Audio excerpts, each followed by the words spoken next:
வணக்கம் சொந்தங்களே, அன்னைஸ் கிச்சனிலிருந்து உங்கள் அம்மா சசிரேகா சுந்தர். இன்றைக்கி நம்ம கிச்சனில் பார்த்தீங்கன்னாக்கா தக்காளி பழமும் பருப்பையும் வச்சு நான் ஒரு ரசம் செஞ்சு காட்ட போகிறேன். அதுக்கு என்னென்ன பொருள் வச்சுருக்கேன்னு பார்க்கலாமாங்க.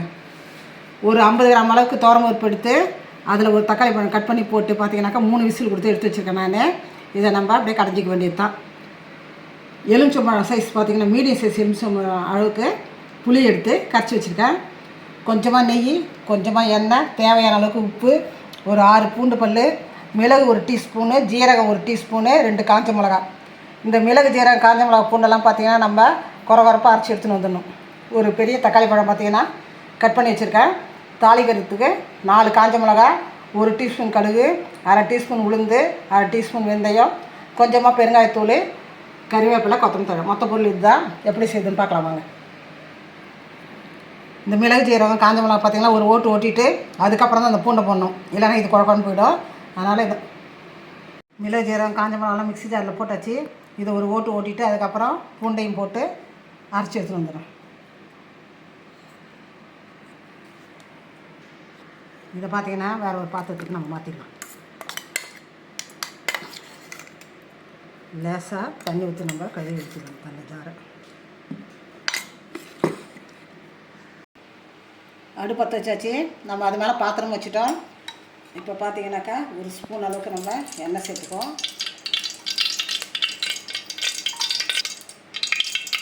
ஒரு 1/2 டீஸ்பூன் அளவுக்கு நெய் சேர்த்துக்கோம். இது நல்லா மணமாக இருக்கும். பார்த்தீங்கன்னா நல்லா சுட சுட சாத்தில் போட்டு சாப்பிட்டா சும்மா அருமையாக இருக்கும். குழந்தைங்க பெரியவங்க எல்லாருமே விரும்பி சாப்பிடுவாங்க. பார்த்தீங்கன்னாக்கா இந்த ரசத்தை அடிக்கடி செய்ய சொல்லி உங்கள்கிட்ட சொல்லுவாங்க. பார்த்தீங்கன்னாக்கா இந்த நெய் எண்ணெய்லாம் நல்லா காஞ்சிட்டு இந்த கடுகு, உளுத்தம் பருப்பு, வெந்தயத்தை ஆட் பண்ணிக்கலாம்.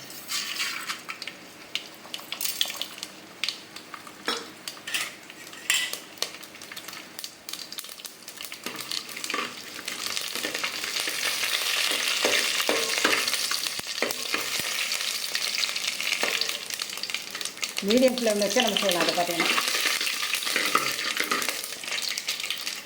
இந்த காஞ்ச மிளகாய் ஆட் பண்ணிக்கலாம். இந்த கருவேப்பிலை ஆட் பண்ணிக்கலாம்.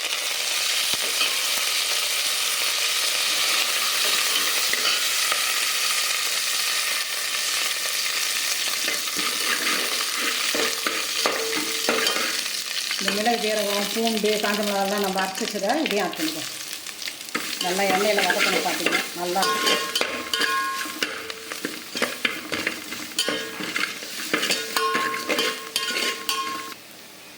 இப்போ நம்ம தக்காளி ஆட் பண்ணிக்கலாம். தக்காளி நல்லா வதக்கிட்டோம். இப்போ இந்த புளி தண்ணி ஆட் பண்ணிக்கலாம்.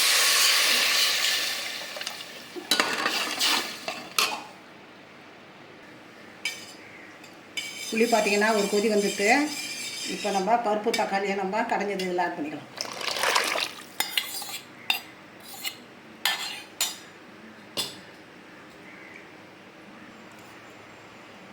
தேவையான அளவுக்கு நம்ம ஆட் பண்ணிப்போம்.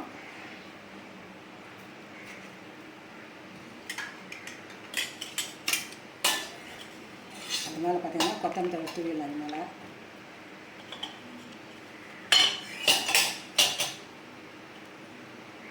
கொஞ்சமாக பெருங்காயத்தூள் ஆட் பண்ணிப்போம். அவ்வளோதான். சும்மா ஒரு கொதி வந்தால் போதும். நம்ம கேஸ் ஆஃப் பண்ணிட்டு ரசத்தை நான் வேறு பாத்திரத்துக்கு மாற்றி காட்டுறோம். நம்ம பருப்பு, தக்காளி இதெல்லாம் நம்ம கடைஞ்சி இது ஊற்றுனதுக்கப்புறம் ஒரு கொதி வந்துட்டு இப்போ நம்ம கேஸ் ஆஃப் பண்ணுற வேண்டியது தான்.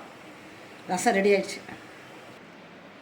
நம்ம அன்னைஸ் கிச்சனில் பார்த்தீங்கன்னா இன்றைக்கி சூப்பராக ஒரு ரசம் ரெடி பண்ணிட்டேன்.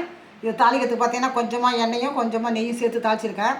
நல்லா சுட சுட சாதத்தை வடித்து அதில் போட்டு சாப்பிட்டிங்கன்னா அவ்வளோ அருமையாக இருக்கும். பார்த்தீங்கன்னாக்கா உங்களுக்கே முதல்ல மீறி தான் பாருங்கள், சமைக்கிற உங்களுக்கே கிடைக்காது. அந்தளவுக்கு சூப்பர் டேஸ்ட்டாக இருக்கும். பார்த்தீங்கன்னா இதை நீங்கள் செஞ்சு பாருங்கள். இதே அளவில் செஞ்சிங்கன்னா ரொம்ப அருமையாக வரும்.